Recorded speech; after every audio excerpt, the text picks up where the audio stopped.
The media did absolutely everything they could to cover up the horrific, gruesome murder of Iryna Zarutska, but it's finally broken through the conservative bubble and into the headlines of mainstream conversation. What you're going to hear a lot about this week, especially from conservatives, for the most part predictably and accurately, is saying that this is the fault of politicians with poor policies that are soft on crime and ignore our duty to protect our communities. They're right and accurate. But more importantly than the politicians, we are the ones at fault. Everyone is outraged at the politicians, and rightfully so. But we should reserve our greatest outrage today for ourselves. We are the ones who vote for this. We are the ones who tolerate it. And we are the ones who sit down and do nothing when push comes to shove in moments of crisis. It's time for America to take a long, hard look in the mirror and say enough. Shame on us.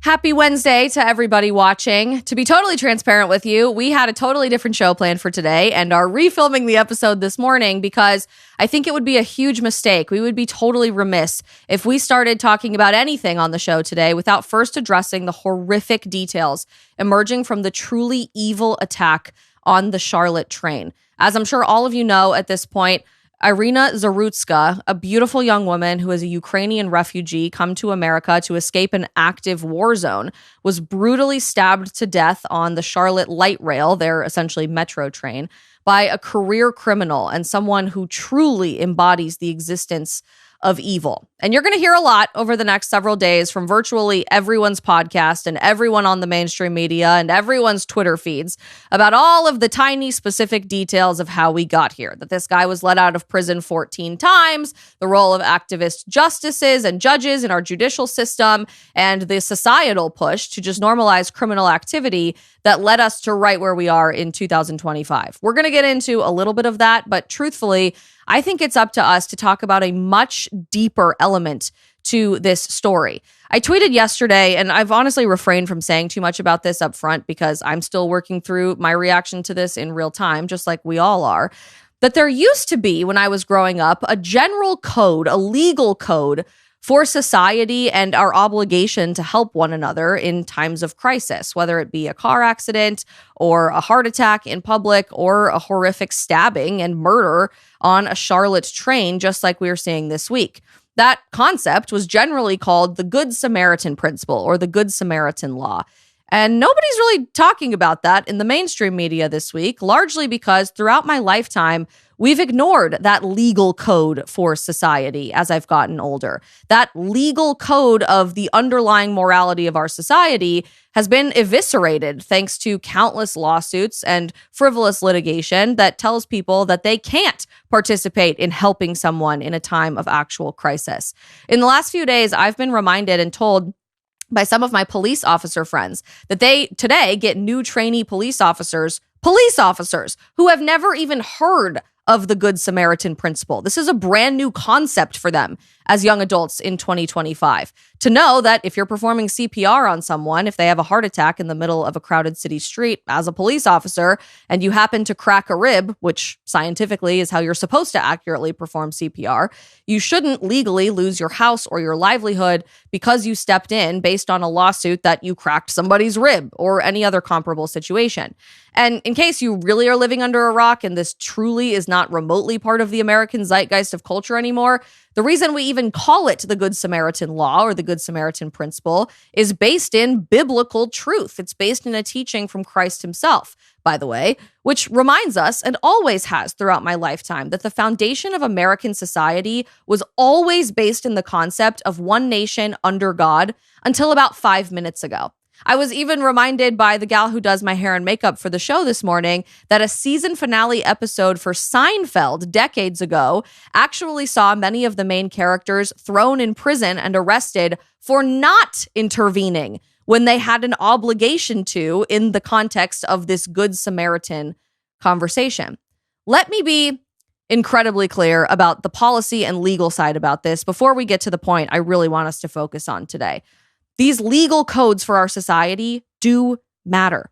And if every single member of Congress and state legislature doesn't sponsor legislation today and start working to recodify Good Samaritan laws to protect do-gooders and people who genuinely want to help their fellow man, and to get serious about these 3-strike laws to permanently lock up violent repeat offenders like this young man we're seeing in Charlotte, we need a popular uprising to shame any of these legislators and vote them out of office, period, full stop, the end, immediately. This is the power of democracy, making sure that our elected officials actually have our best interests at heart and are serving our communities, not just to thrive, which is what you would think our elected officials would be focused on, but to barely survive and just get by in our day-to-day lives.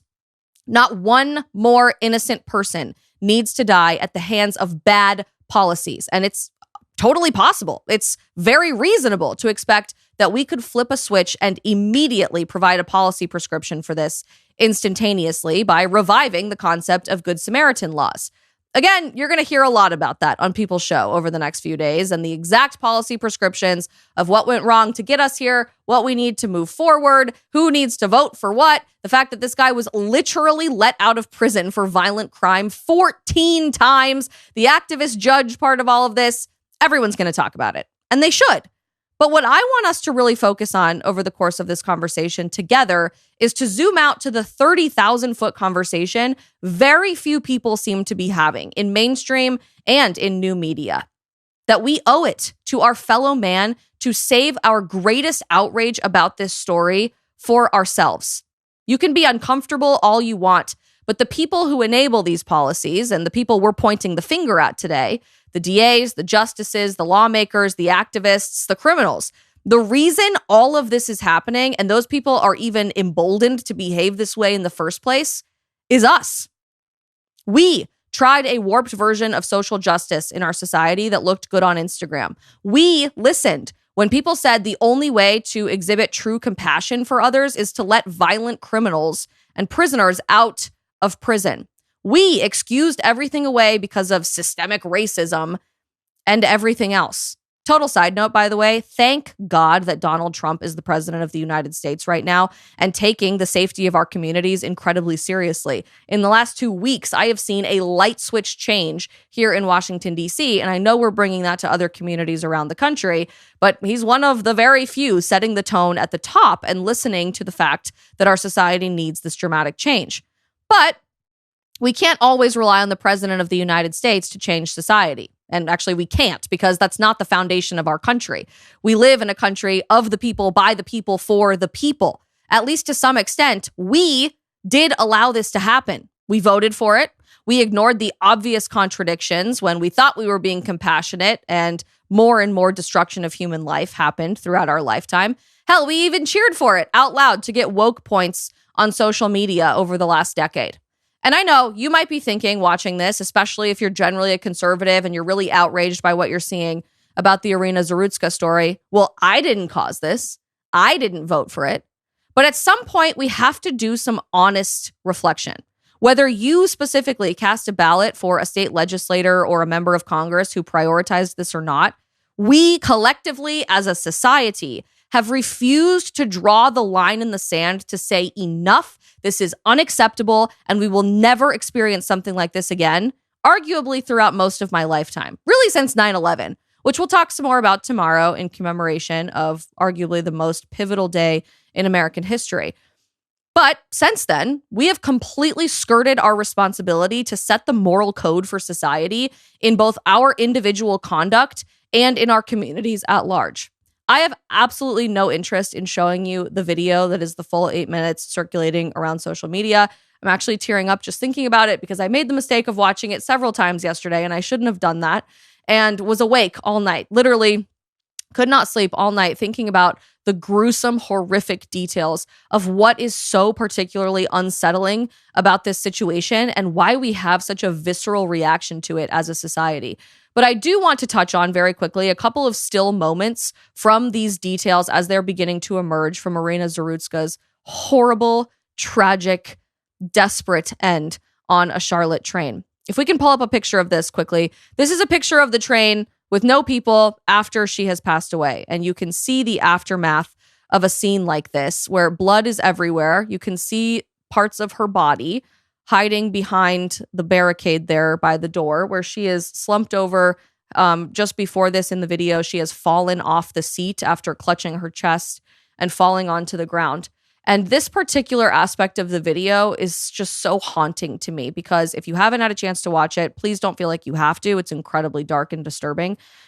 There is a solid almost 2 minutes that go by from the moment she is stabbed in the neck to the moment she falls on the ground with nothing. No activity, no frenzy, no hurried reaction from the people sitting around her. Nothing. It's quiet. The only thing you can see is blood continue to drip all over the seats and all over the floor of this train. And if you look from a different vantage point, just moments before she falls off the seat, you can see the faces of the people around her. Let's go ahead and pull that up together. And this is the part that genuinely is haunting me and kept me up all night last night. This moment is after Iryna was brutally, horrifically stabbed in the neck by an animal, by someone I don't even want to glorify by saying his name in this moment. But look at the faces of the people sitting around her. You see people looking out the window, slumping in their seats, trying to make themselves invisible, looking at their phones as she tries to process desperately what just happened to her and the few seconds of life she has left. No one even has the courtesy to look at her, to turn their face and to make eye contact with someone who has been victimized by a horrific crime. Back up just a few moments before that in the video, and you'll see people sitting around her's immediate reaction to the second she is stabbed.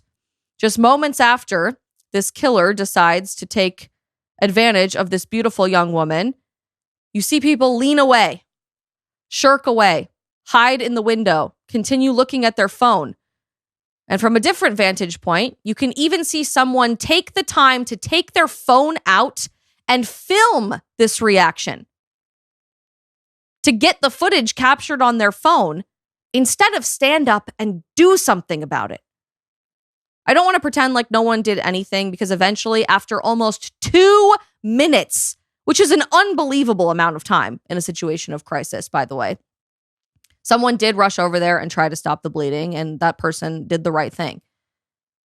But why is our immediate reaction as a society today to look at our phone, to hide in the metaverse, to distract ourselves, to look away from sheer evil when it's right in front of our faces, instead of, at the very bare minimum, scream help, call 911? Not one person on the train called 911 when this happened. We think there's an opportunity for virality on social media instead of a chance to just hold someone's hand while they die, to sit with her in the darkest, most gruesome experience of her life as she's crying out for her mom, more likely than anything else, to pray with her as she departs from this life into the next, or just to say enough, to try to take down evil when it's right in front of our faces.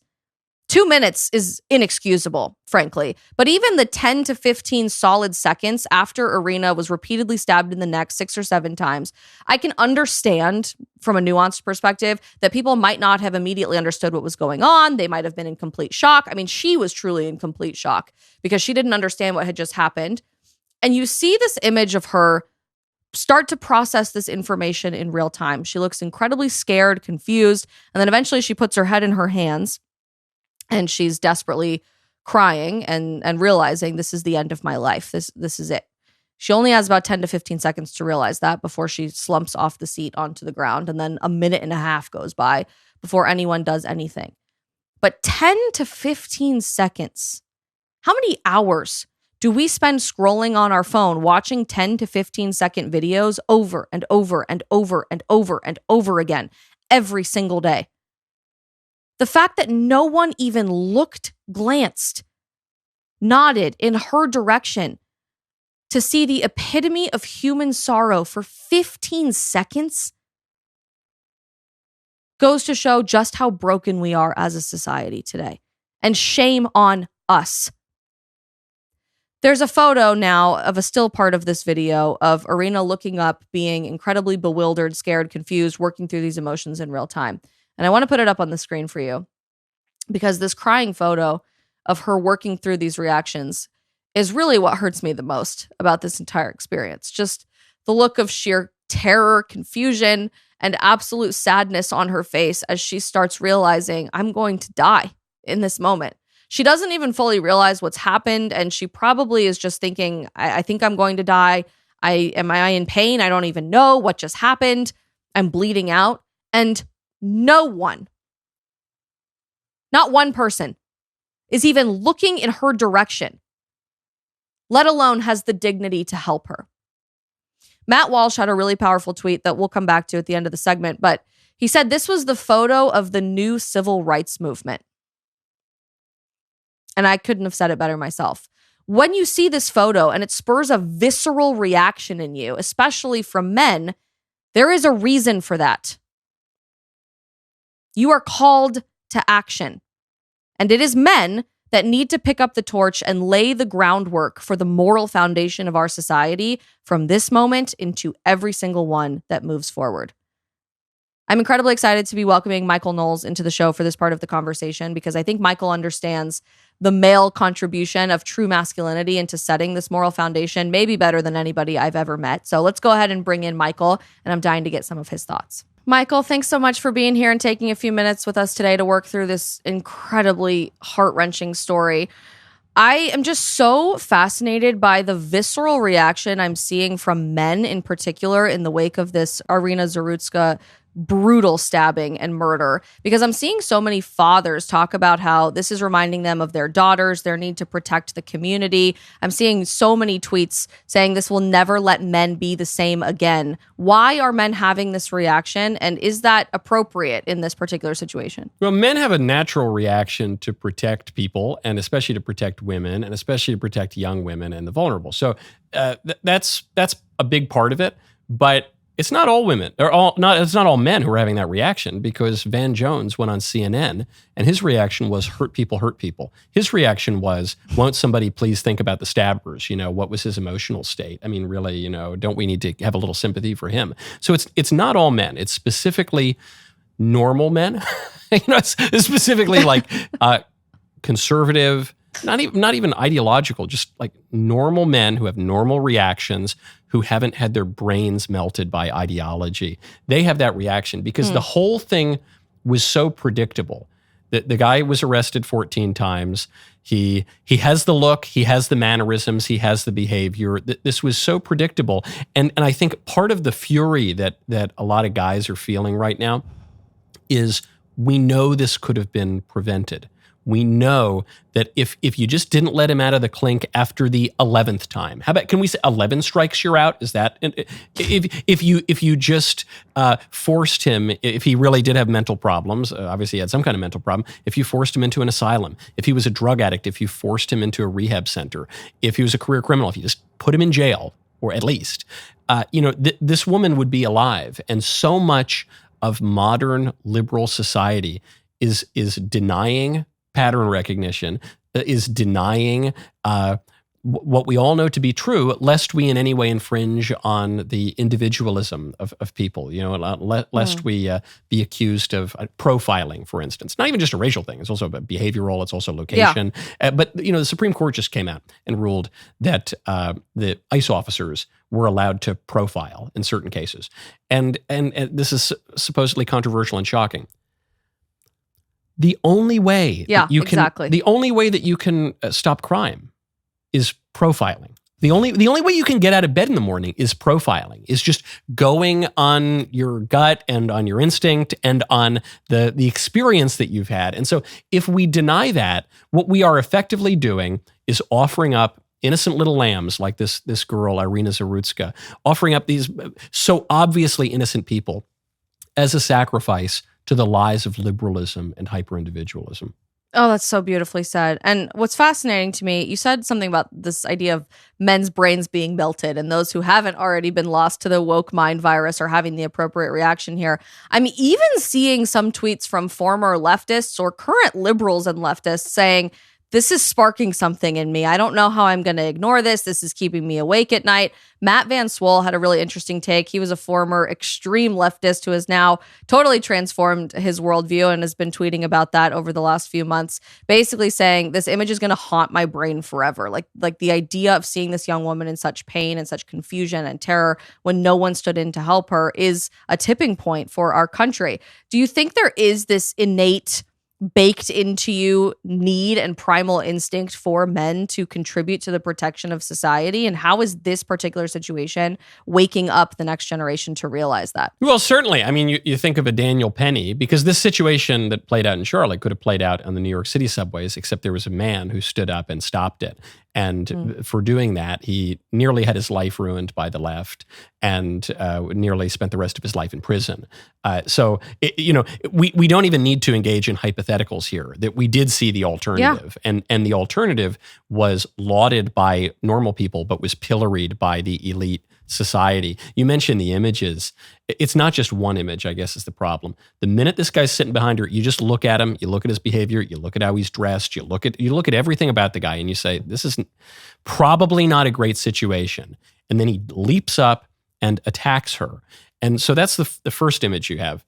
And then I think what's tugging on people's heartstrings more, certainly is tugging on mine more, is when she looks up and the shock on her face that this could happen to her, the absolute horror.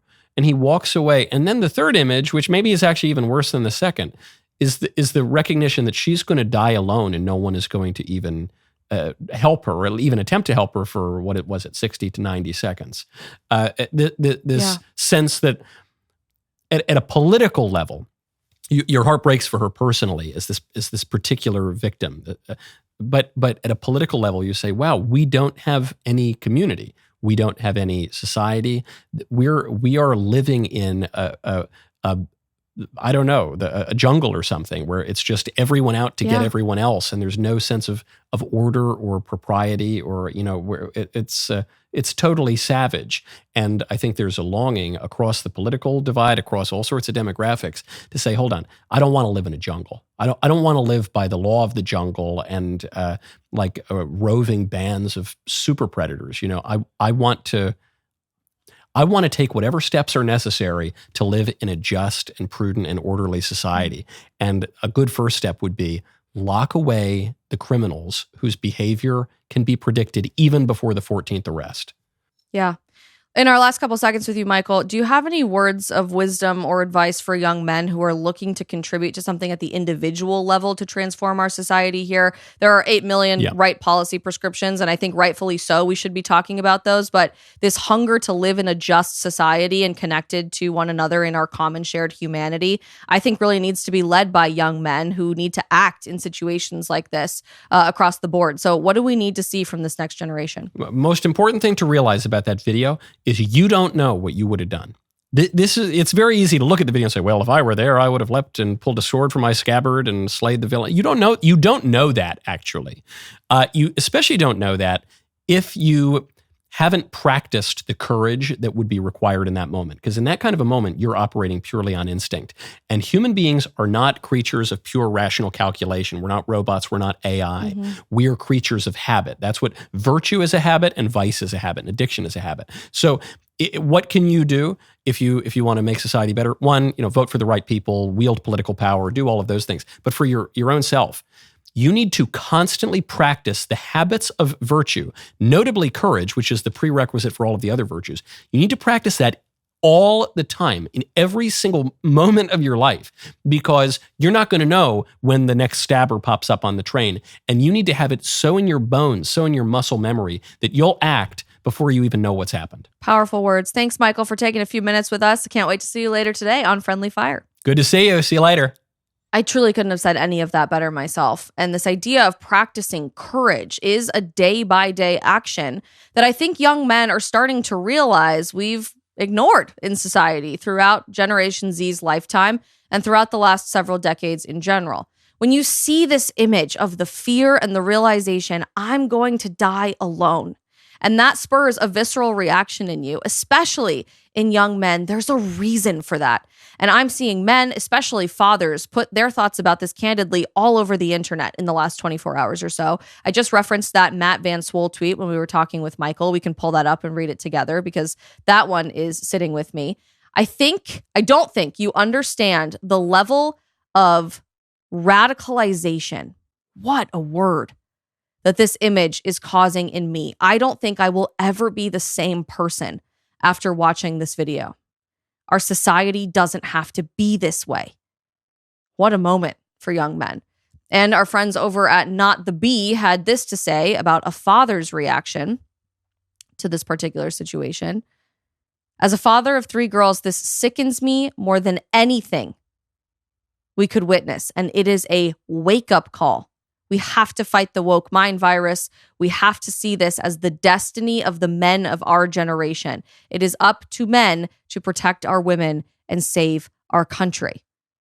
This is an innate, primal, carnal reaction in men. And when you have this reaction, this spur to act and to do something, do not ignore it. Do not shove those feelings down. Do not think this is toxically masculine of you to feel this way. Do not think that you have no complacency or responsibility in this situation, because you do. And what's really terrifying to me in the wake of this horrific situation is that the media is desperately trying to get you to ignore those primal instincts baked into you by God, to act on behalf of your fellow man, and maybe even more importantly, to go out of your way to protect women and children, to protect the vulnerable, to protect our society. Yesterday's Wall Street Journal, one of the leading newspapers in the world, didn't even talk about Iryna Zarutska until page 5 of the newspaper. And of course, it wasn't a headline about the horrific tragedy of the situation. It wasn't a headline honoring her life or calling to action a message from her family. The Wall Street Journal ran this headline. Let's take a look at it together. On page 5 of the newspaper, women's stabbing death becomes a MAGA talking point. Gaslighting you, young men, into thinking that you're a radical, extremist, right-wing QAnon Nazi propagandist if you are moved instinctually by the disgusting degradation and destruction of human life, of an innocent young woman who desperately needed someone to fight for her. It's disgusting. It's despicable.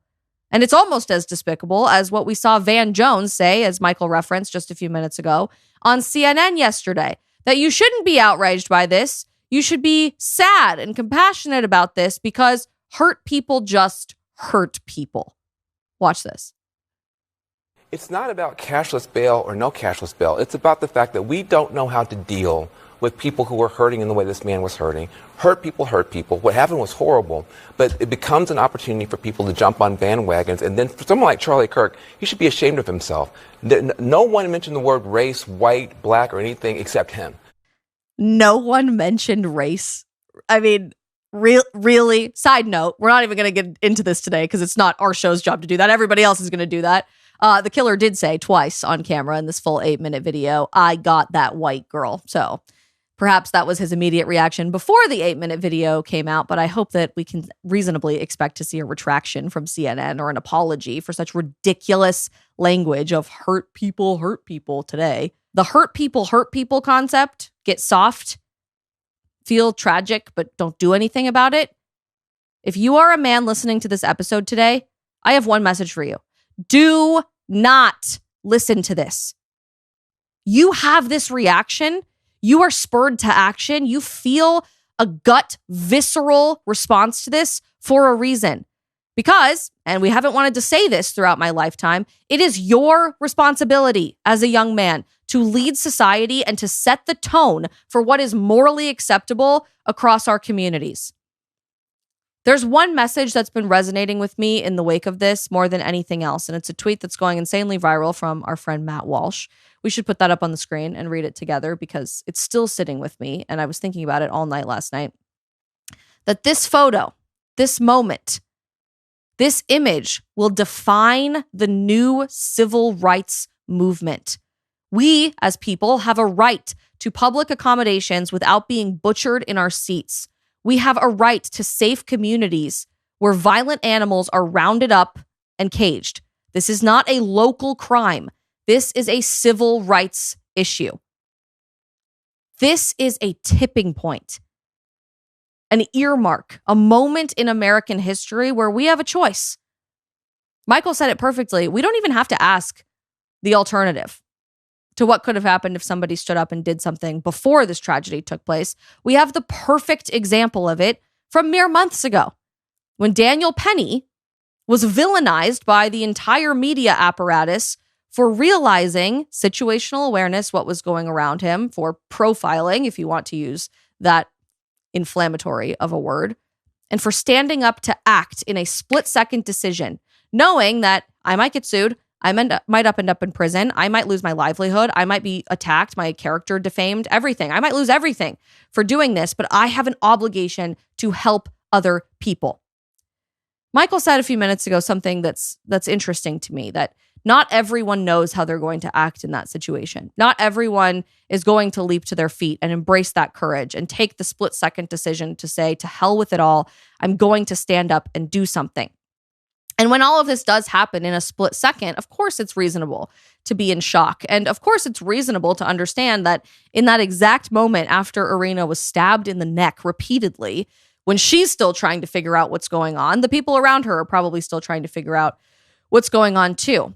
But in practicing those virtues, in practicing courage, in practicing setting the tone for what is morally acceptable, consequences be damned, young men have an opportunity right now to say, moving forward, when we take responsibility for this, when we set the tone at the top, when we embrace our natural God-given call for leadership, when moments like this happen, and I decide to act because of the policy failures throughout my lifetime, I might end up in prison. I might.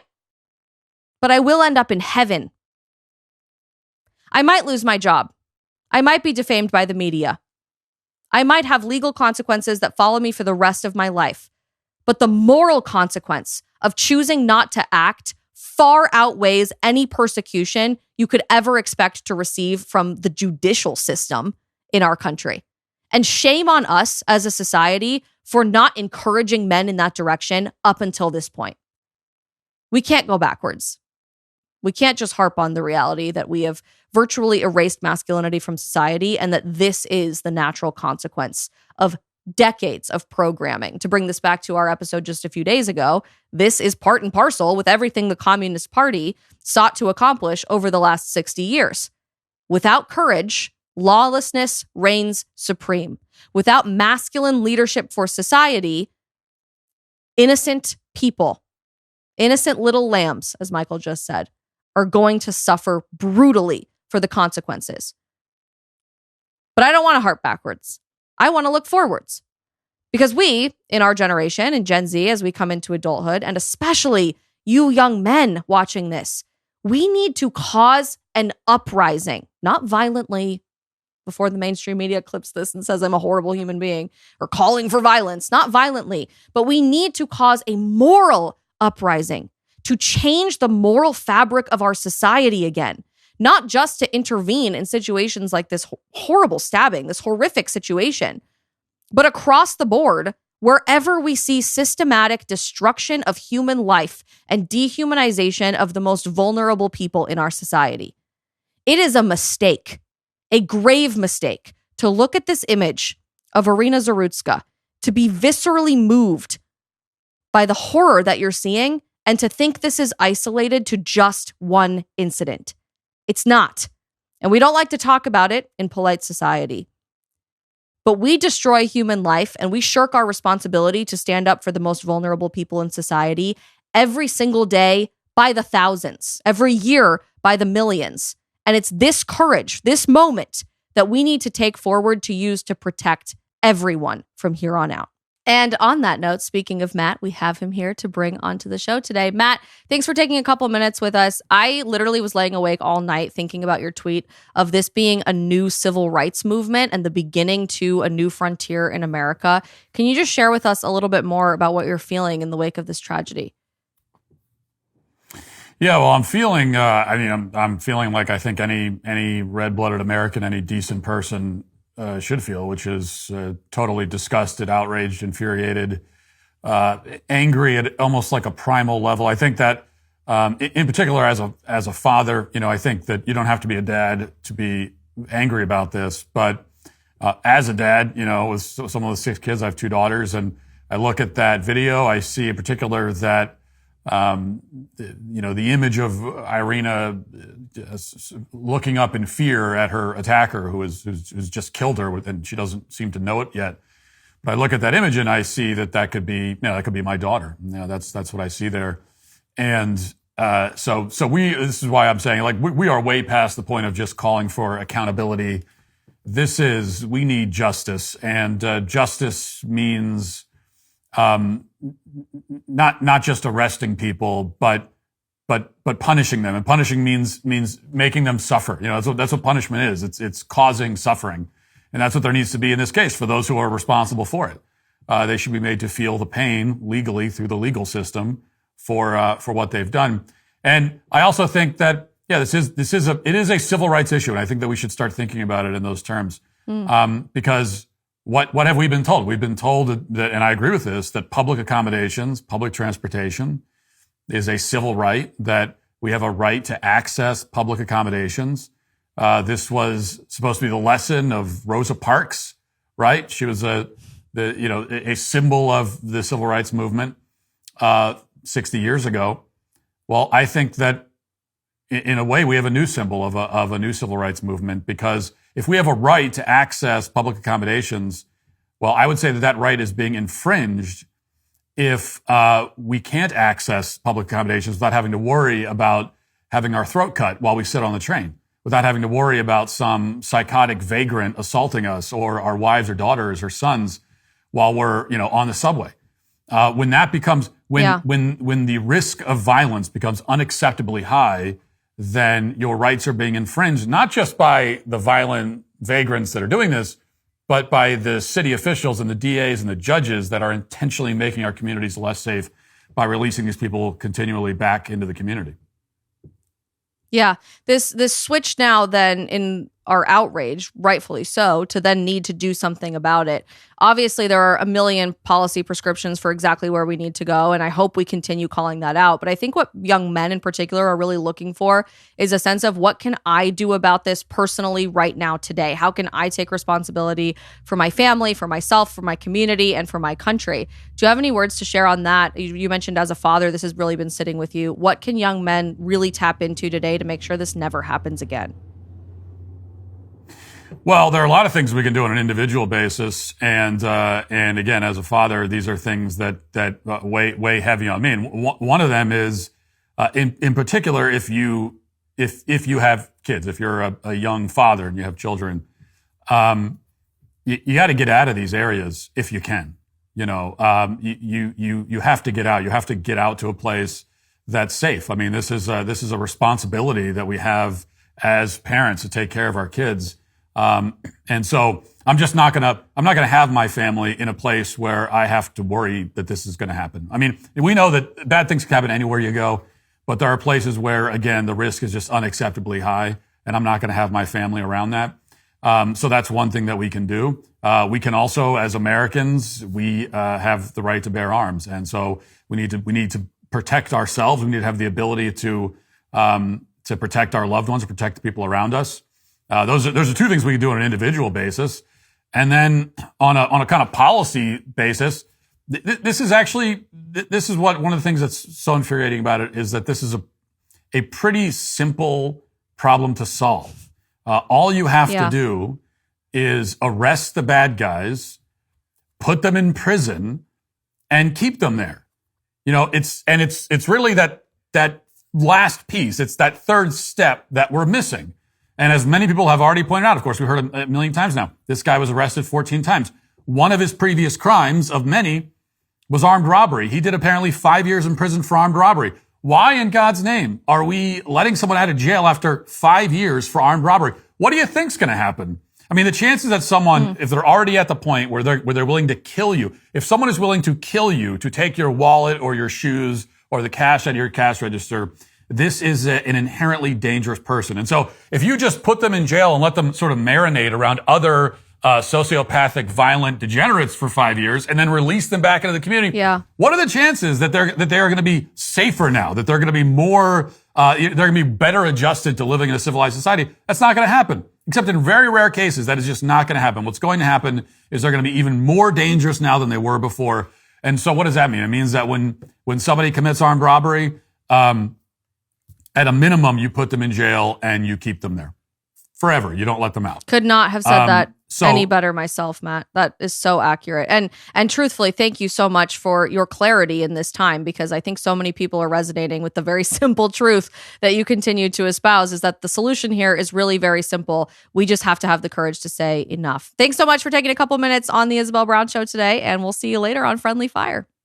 As new parents, the very last thing that my husband Brock and I want to worry about is whether we have quality protein for dinner at home, and especially whether we have dinner at all, because we're constantly running around like crazy people and often spend way too much money ordering dinner out, which is incredibly expensive here in DC. That is exactly where Good Ranchers comes in and has made a huge difference in our family's day-to-day life. It's basically like having a personal butcher who delivers premium meats right to our doorstep so that we can focus on what really matters, those very, very precious, fleeting baby snuggles, and actually get a decent meal on the table without having to deal with the grocery store chaos or the exorbitant fees of DoorDash. It is 100% American meat sourced from local farms and ranchers across the country, and they are incredibly flexible. You can pause or delay your boxes at any time, which seriously comes in handy as I'm traveling all over the country for the show to try to interview the most amazing people that you guys are suggesting to us as featured guests and interesting topics, and vlogging the experience as a new mom along the way. And if you use the code Isabel today, you can get 40% off at Good Ranchers plus free meat for life, people. That's Isabel for $40 off plus free meat for life when you start a new subscription. GoodRanchers.com. Welcome to the table. What's really fascinating to me about how the media is treating this story with Iryna Zarutska really ties into what we talked about a few days ago, that there are groundwork seeds planted for decades and decades and decades to get you not to respond later on when tragic situations happen. And we're starting to see the exact same thing, the exact same coordinated dehumanization campaign to remove our common shared humanity to one another and our connection to our fellow man in other areas of American culture too. What we're outraged about with Iryna is that we saw her gruesome murder happen right in front of us. And that's what's prompting us to say, why did no one do anything? Why did no one stand up on this train? Why did no one shout for help? Why did no one call 911? Why did no one fight back? It was happening right in front of your face. But what we don't like to talk about in polite society is something that happens behind the scenes, in quiet rooms, in doctors' offices, behind shrouded language and a veil of mystery. And it's the brutal killing of 1 million+ babies every single year through the abortion industry in our country.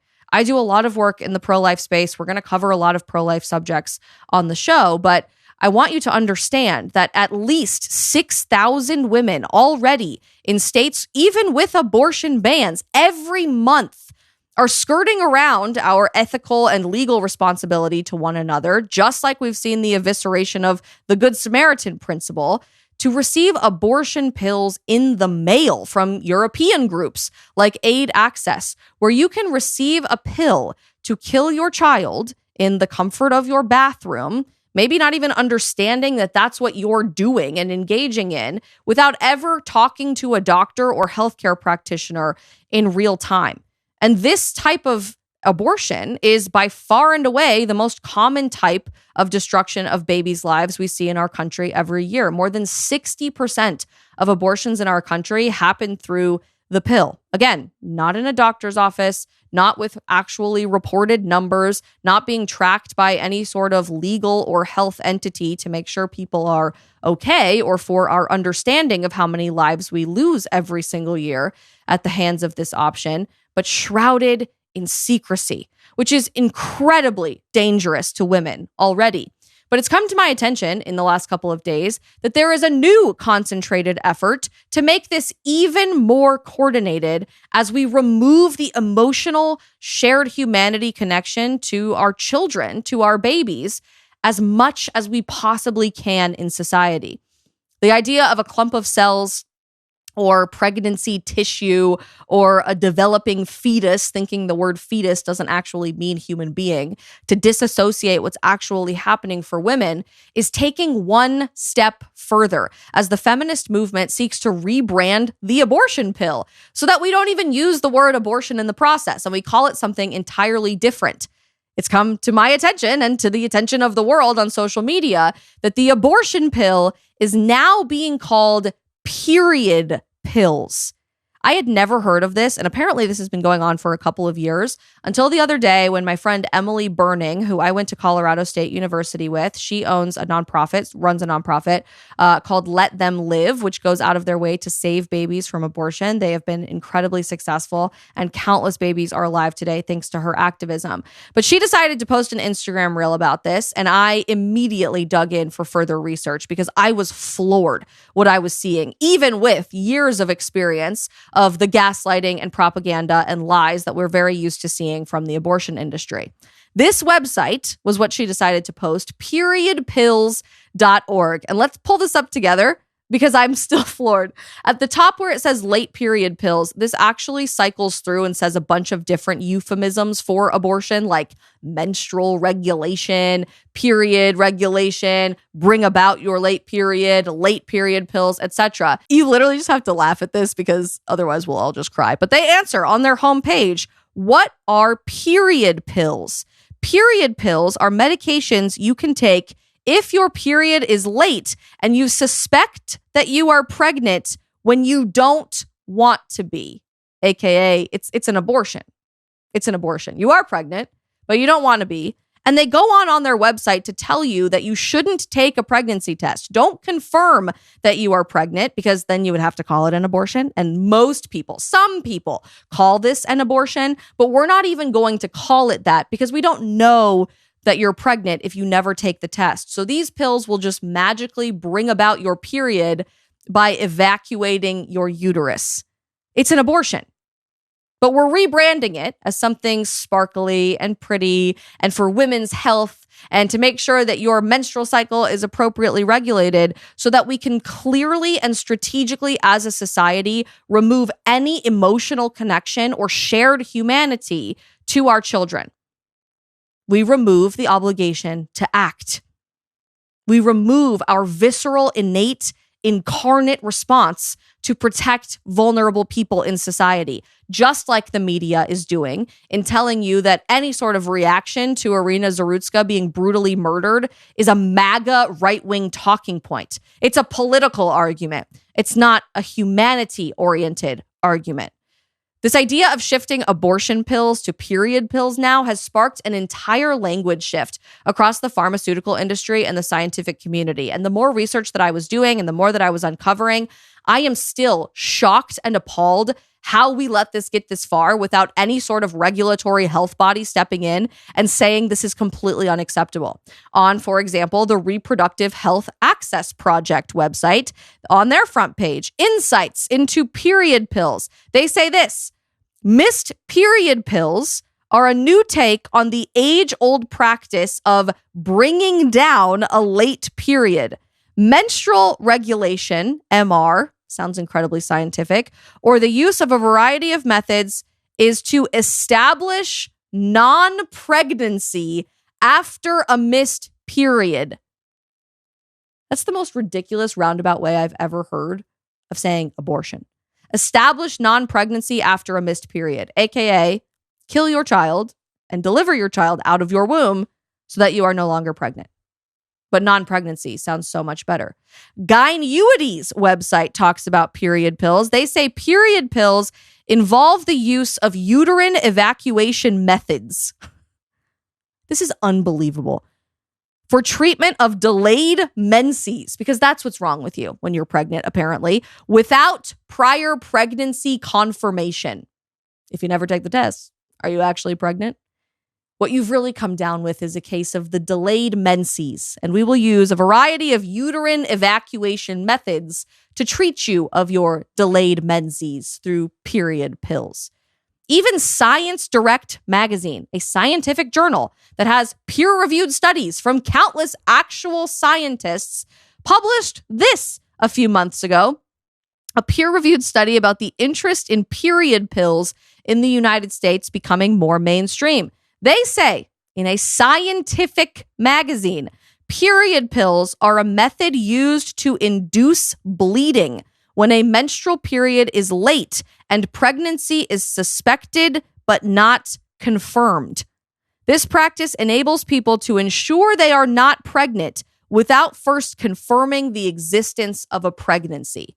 Okay, this is so dangerous for women. The abortion pill already is dangerous for women. But the fact that we're not even allowing women to take a pregnancy test to know that they are pregnant before inducing labor of their child through the abortion pill is so dangerous and will cause women to hemorrhage and bleed out and potentially die, because who knows who is stockpiling these to put in their girlfriend or wife's drink without them knowing, for traffickers to be using to continue the cycle of abuse, or for people to keep long after the shelf life and use late into pregnancy when it very much is unsafe to be doing so.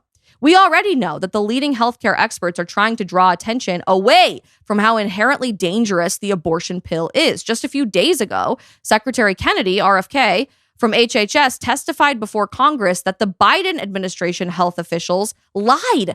They covered up how dangerous the abortion pill actually is, that there are 11% cases of everyone who takes this thing at the very bare minimum, and we haven't done a lot of studies, causing serious adverse reactions. You can listen to him tell you this. Don't just listen to me. The issue of reviewing the safety issues of mifepristone. Your comments early on were every drug needs to be treated the same, needs to look at the same and not have political biases and how things are actually examined. There were a lot of changes on the allocation of mifepristone for elective abortions under the Biden administration. It's now open to anyone without a prescription on it. You don't have to go through a doctor on it.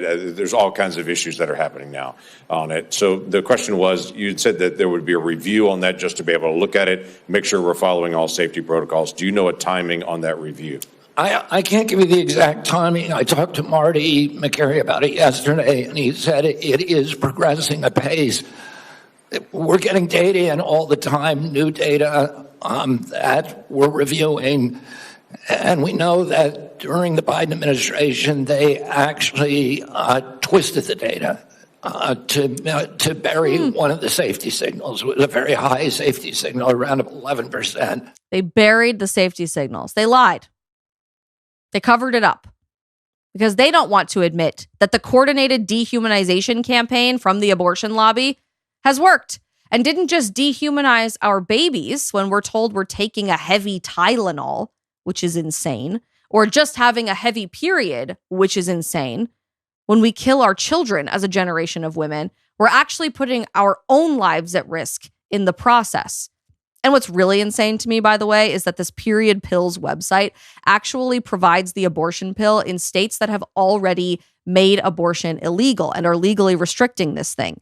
They brag on their own website right here. Let's look at this together. That in a state like, I don't know, Indiana, for example, there is a legal problem with providing the abortion pill, but not a medical one, apparently. Providers in Indiana, warning, they say, abortion is illegal or restricted in this state. If you are pregnant, period pills will end your pregnancy. Some people, not everyone, some people call this an abortion. Getting period pills by mail is medically very safe, but may come with legal risk. If you have questions about your situation, please contact our hotline. Blah, blah, blah, blah, blah. It's disgusting. This is quite literally George Orwell's Animal Farm come to life, where we all know something is true. Everyone remembers something has been true for the last several generations, and even 5 minutes ago, when the abortion lobby was using their own words like abortion pill. But then somebody changes the writing on the side of the barn, we change what something is called, and when you start to question it, and you poke your head above the crowd, and you start to raise your hand and say, hang on, you are gaslit for being the crazy one. It was always this way. Well, you were never really pregnant if you took the test, if you never took the test. Are we really ending a human life if we didn't even know there was one in there to begin with? It's not the abortion pill. It's just a period pill, treating you of your condition of delayed menses instead of ending or terminating your pregnancy, which was already the shrouded code for killing your child. This is a long game from the most radical, evil voices in our society to get you to look at a human being, your child on an ultrasound or a woman on a train, and to say, you are not the same as me. You do not deserve the same protection that I do. You do not have the same dignity that I do. And if I close my eyes and I look the other way, or I call it something different, I can ignore what's happening right in front of my face, or what's happening quietly in bathrooms of millions of women every single year in our country. I promised you on this show that we would never just react and say, this thing is so bad, this thing is so bad. We have to ask, what can we actually do about it? Post about this everywhere, because the fact that we are literally putting women's lives at risk by encouraging them to end their pregnancies without even knowing that they're pregnant through the mail without ever talking to a doctor is insane to me. Like, women are going to die because of this, because of a little language change that may not seem so substantial, but actively is undermining the health and safety of every single woman in the United States of America today. So raise a ruckus about this, post about this everywhere. I promise to do what I can to let HHS know that this is happening and to use our contacts there. I'm already, side note, on a totally different crusade about abortion with HHS because our insurance companies label miscarriage care as abortion, which allows all of these insane activist groups to say that women are dying from abortion bans in all of these states when they have a miscarriage. Obviously not true, and that's something we're working to fight. But the bottom line is this. We cannot continue to let this happen if we want women to be supported and to be kept safe in even the confines of our own homes. And again, I implore you, two young men, stand up for your children. Stand up for the vulnerable in our society and their right to life. You have been programmed to think that abortion, for example, is a women's only issue and that you have no voice here, and nor should you, because that's toxically masculine. That is wrong. You, again, here, right now, have the opportunity to set the moral code for what is acceptable in society. And the more we allow little changes like this to happen, calling an abortion pill a period pill, the more the destruction of human life is going to continue getting crazier right in front of our faces. This is just now the next frontier in dehumanizing an entire group of people using every societal lever possible. While everyone else is trying to get you to ignore actual healthcare and call it something different, I am so grateful to be partnering on the show with Balance of Nature.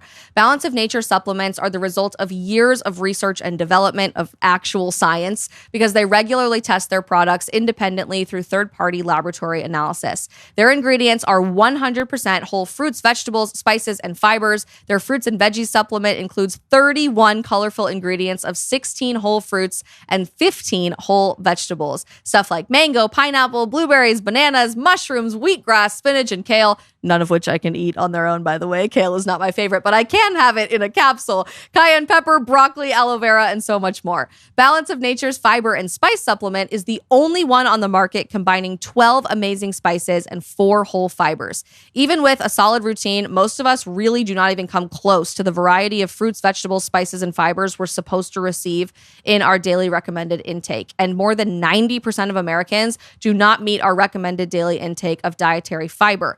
You can take the fruits and veggies supplement with water, or you can chew on them, or even open them up and pour the powder into your food and drinks. It's totally convenient with no mess, and the fiber and spice supplement can be mixed with your favorite water or your favorite other drink. Balance of Nature's goal is to deliver a natural goodness of ingredients of fruit, vegetables, spices, and fibers, just as nature intended. And it has helped me so much to understand that I am meeting the bare minimum that I need to be nutritious myself and to share that nutrition with my daughter as I continue my breastfeeding journey too. Go to balanceofnature.com and use promo code Isabel for 35% off your first order as a preferred customer. Plus, you can get a free bottle of fiber and spice. That's balanceofnature.com, promo code Isabel. So to bring us home today, why does any of this even matter? This matters because people matter. And I can't even believe I have to say that in 2025.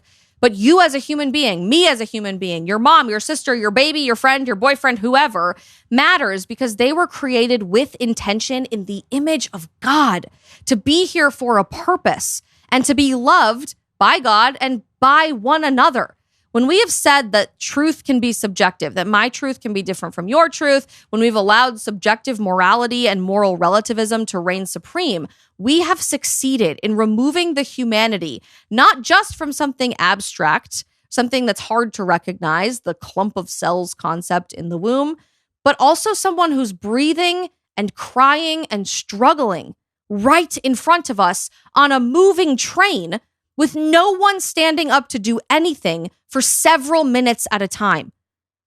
From the most vulnerable people in our society, our children, our babies in the womb, all the way up to women coming home from work after a long workday, we have forgotten what it means as a society to act. We have shirked our responsibility to say never again, to draw the line in the sand and to say we are better than this, even if it's scary, even if there are legal consequences, even if we might be defamed in the process. Someone has to stand up and do something. There is nothing progressive or empathetic about ending the life of someone because they're inconvenient to us or refusing to do something because we are scared ourselves. And real maturity, young men, if you really want the hard truth today, means standing up to fight back and acting, to practice the virtue of courage, and to know that it is your responsibility to set the tone at the top for what we accept as realistic morality in a day-by-day basis, not this faux toxic empathy, compassion thing that we've allowed to continue to take place for the last several decades, but a new foot forward for a society, a culture that we can be safe, we can thrive in, and we can enjoy living in again. And not all of the responsibility falls on young men, let me be abundantly clear. You know, my family's favorite movie from growing up was My Big Fat Greek Wedding, which I realize is a totally big tone shift from everything we've been talking about. But there's a line in this movie that the man is the head of the house, but the woman is the neck, and she can turn the head any way she wants to. And the same can be true of women societally across the board. What we accept from our relationships, what we accept from the men in our life, helps to empower and encourage and inspire them to do what's right, even when it's hard. So stop dating soy boys named Jake who texts you at 2 a.m. You up? Look for a leader in your relationship. Go to church with your significant other and encourage the men in your life to have an intimate connection with the divine, a personal relationship with God. Because it's through God that we see God in one another, that we understand we have basic dignity and support for one another that deserves our attention and leadership in the process. There are 8 million policy changes that need to happen for our society to be a safe one, again, for ourselves and our children and their children and everyone else who comes after us. But maybe even more importantly, and what you can do right now, not waiting on a lawmaker, not waiting on the president of the United States, not waiting on some magic wand to fix all of the state legislatures in our country, because that is a long game that we need to fight, and that is important. But when you can do right now is to draw the line in the sand and say, enough is enough. Let this image stir something within you. See the fear in this young woman's eyes and know that we can never allow something like this to happen again. Not just when it's obvious right in front of our faces. Not just when it requires our action on a train, but every time a child's life is ended through abortion. Every time a deranged, demonically possessed guy decides to go to a Catholic elementary school and try to kill children in a crusade to kill God in our society. Every time we see a dehumanization effort and campaign run through the mainstream media to convince you that you are evil, you are toxically masculine, you're a MAGA alt-right Nazi for caring about the dignity of human life. This image right here, this girl on the train, is a wake-up call. And it's an opportunity for us to say, we need a new America again. That's a wrap on the show today. Thank you for listening to these words. Thank you for continuing to pray for Iryna's family who are still here in the United States, most of whom, and are constantly asking for prayers and support in the wake of this horrible tragedy. it's up to us to make sure awareness is raised on this front. So if you're not already posting about this in whatever spheres of influence you have, take the time to do so today, whether it's sharing this episode, Matt Walsh's tweets, or anything else. And make sure you're subscribed to this channel or wherever you're listening to podcasts so that you can catch our episode tomorrow and every day thereafter. Keep praying, keep your head up, and have courage.